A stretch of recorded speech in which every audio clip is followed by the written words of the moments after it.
Përshëndetje të nderuar shikues, jeni me edicionin e lajmeve në Radio Televizionin e Kosovës. Gjykata themelore në Pejë ka shpallur akt gjykim dënues ndaj Jon Hotit, të cilin e ka dënuar me 24 vjet e gjysmë burgim për vrasjen e dy fisht me 13 nëntor të vitit 2024 në Klin. Sipas akt gjykimit të shpallur nga gjykatësi Shaq Curri, Hoti për veprën penale vrasje e rënd u dënua me 24 vjet burgim, kurse për armbajtje pa leje u dënua me 1 vit. Ndaj tij gjykata shpalli dënim unik prej 24 vjet e 6 muaj burgim. Policia e Shqipërisë ka njoftuar se ka arrestuar 10 persona dhe 2 të tjeri ka shpallur në kërkim, pasi dyshohet për trafikim të armëve nga Kosova në Shqipëri. Operacioni policor i koduar si puzzle, sipas njoftimit është zhvilluar pas një hetimi 5 mujor. Nga hetimet thuhet se dyshohet që këta persona, pasi siguronin armë zjarri kryesisht në Kosovë, por edhe në qytete të ndryshme të Shqipërisë, i dërgonin ato në Tiranë për t'i shitur. Gjatë operacionit janë sekuestruar 14 armë zjarri.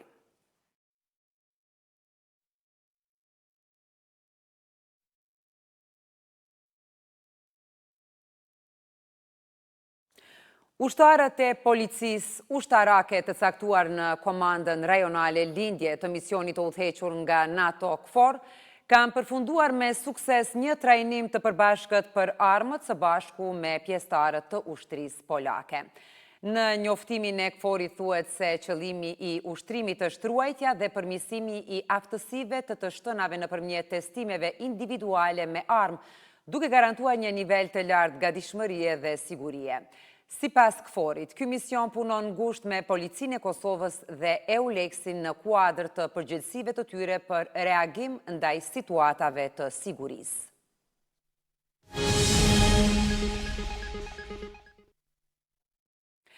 Partia Demokratike e Kosovës ka nisur betejën ligjore kundër vendimit të ZRE-s për kalimin e bizneseve në treg të lirë. Deputeti Abelar Tahiri në një konferencë për media bëri thirrje për pezullimin e këtij vendimi. Ai tha se do të presin 15 ditë për ta anuluar dhe nëse kjo nuk ndodh, atëherë do ta procedojnë në departamentin administrativ.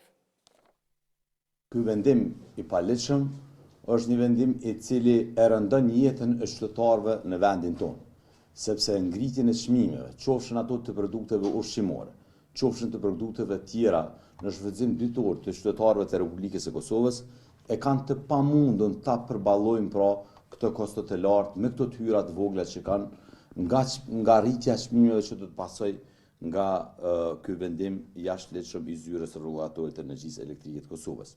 Ne do të presim 15 ditë pra për një njoftim nga zyra rregullatorit të energjisë për ta anuluar pikërisht këtë vendim. Dhe nëse brenda 15 ditë ata nuk kthejnë përgjigje apo nuk anulojnë vendimin, ne normalisht në ditën e 16 do ta procedojmë në departamentin administrativ. Është dhënë gurthemeli i shkollës Nuhi Gashi në Bradash. Kryeministri në detyrë Albin Kurti dhe zyrtar të Ministrisë së Arsimit e të Komunës së Podujevës, ndërtimin e shkollës e vlerësuan jashtëzakonisht të rëndësishëm.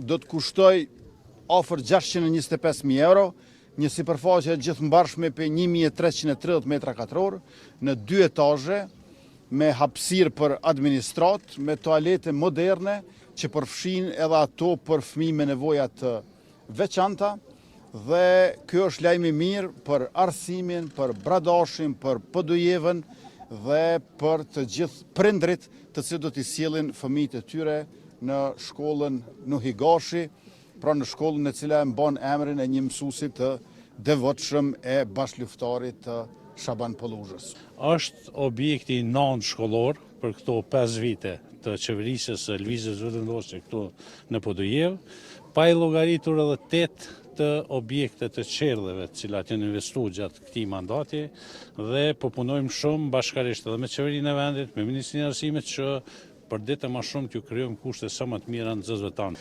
Janë ndërtuar 5 shkolla, 3 që erdhen nga ana e ministrisë, por janë dyfishuar numri nga ana e komunës. Është investuar në inventarizimin e diku 25 objekteve shkollore dhe qerdheve. Janë pajis 10 shkolla me kabinete dhe laboratore, 3 shkolla me sallat edukatës fizike dhe shumë investime. Kosova shënon ditën botërore kundër duhanit me thirrje kundër përdorimit të tij. Ministria e Shëndetësisë në bashkëpunim me Institutin Kombëtar të Shëndetësisë Publike organizuan konferencë për media, ku u diskutua për sfidat dhe përpjekjet institucionale për reduktimin e duhanpirjes në vend. Kemi fuqizuar edhe kapacitetin inspektues, përmes rekrutimit të rreth 30 inspektorëve të rinj shëndetësor që kanë ndihmuar në zbatim të ligjit. Por, natyrisht, të nderuara media, të dashur qytetar, kjo akoma nuk është e mjaftueshme dhe mbetet dhe po vazhdon të mbetet një sfidë serioze. Prandaj, kohëve të fundit në bashkëpunim me Ministrinë e Financave, po përgatisim një plan për angazhimin e rreth 100 vetave shtesë që ky ligj të zbatohet në përpikëri në të gjitha vendet ku nuk duhet të pije duhani.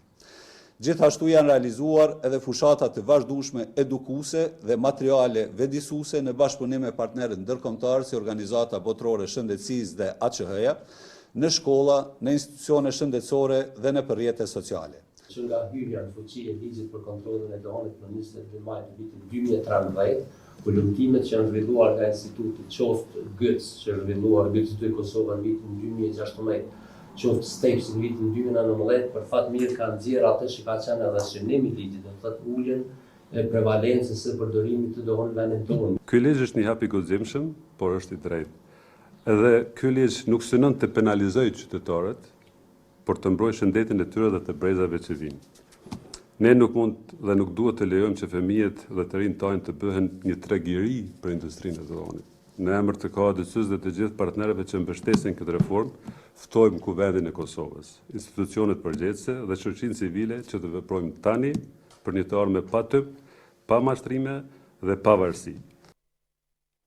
E nesër mbahet seanca e radhës për konstituimin e Kuvendit. Dje ka dështuar edhe tentimi 23, pasi përsëri nuk kaloi propozimi i kryesuesit për formimin e komisionit për votimin e fshehtë për zgjedhjen e kryeparlamentarit, pasi nga 111 deputet sa ishin në sallë, vetëm 55 votuan për. Si rrjedhoi kryesuesi Avni Dehari e ndërpreu seancën dhe paralajmëroi seancën e radhës për të shtunë në orën 10:30. Pas përfundimit të seancës para mediave, u deklaruan zyrtarët e partive politike, të cilët kritikuan sërish njëri tjetrin për ngërshim politik. Instituti GAP ka publikuar analizën e re me titull Në kërkim të zgjidhjes. Problemet përmbarimore në komuna, ku ngresh qetësimin për përkeqësimin e gjendjes financiare të komunave të Kosovës, pra si pasojë e obligimeve gjyqësore dhe përmbarimore. Sipas raportit, gjatë periudhës 2022-2024, komunat kanë shpenzuar mbi 163 milion euro për pagesa të detyruara nga vendimet e gjykatave dhe të përmbaruesve privat. Kjo barë financiare ka detyruar disa komunat kërkojnë ndihmë nga niveli qendror, ndërsa të tjera janë detyruar të pezullojnë projektet kapitale.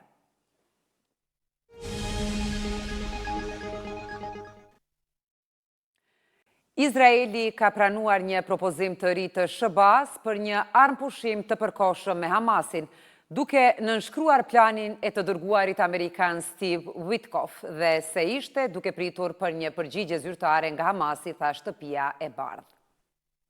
I dërguari special i presidentit amerikan Donald Trump, Steve Witkoff, shprehoi optimizëm në fillim të kësaj jave për ndërmjetësimin e një marrëveshje për të ndaluar luftën Izrael-Hamas dhe kthimin e më shumë pengjeve të kapur në sulmin që ndezi atë.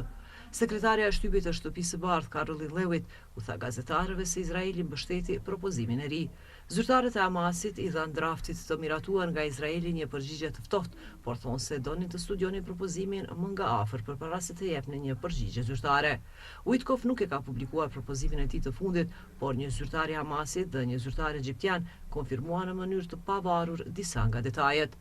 Ata thonë se plani kërkon një pauzë 6 ditore në luftime, garanci për negociata serioze që çojnë në një armpushim afatgjatë dhe garanci se Izraeli nuk do të rifillojë armiqësitë pas lirimit të pengjeve, siç e bëri në mars. Forcat izraelite do të tërhiqeshin në pozicionet që mbanin gjatë arpushimit që Izraeli përfundoi atë muaj. Hamasi do të lironte 10 pengje të gjalla dhe një numër trupash gjatë pauzës 6 ditore në këmbim të më shumë se 1100 palestinezëve të burgosur nga Izraeli. Çdo ditë qindra kamion që transportojnë ushqim dhe ndihma humanitare do të lejohen të hyjnë në Gaza, ku ekspertët thonë se një blokadë gati 3 mujore izraelite e ka shtyr popullsinë në prag të urisë. Izraeli vendosi një blokadë totale në Gazë dhe rifilloi ofenzivën e tij ushtarake kundër Hamasit më 18 mars, duke rrëzuar një arpushim 2 mujor të ndërmjetësuar nga SBA, Katari dhe Egjipti. Pothuajse 4.000 njerëz janë vrarë në Gaza gjatë 10 javëve të fundit, sipas Ministrisë së Shëndetësisë në territorin e drejtuar nga Hamasi.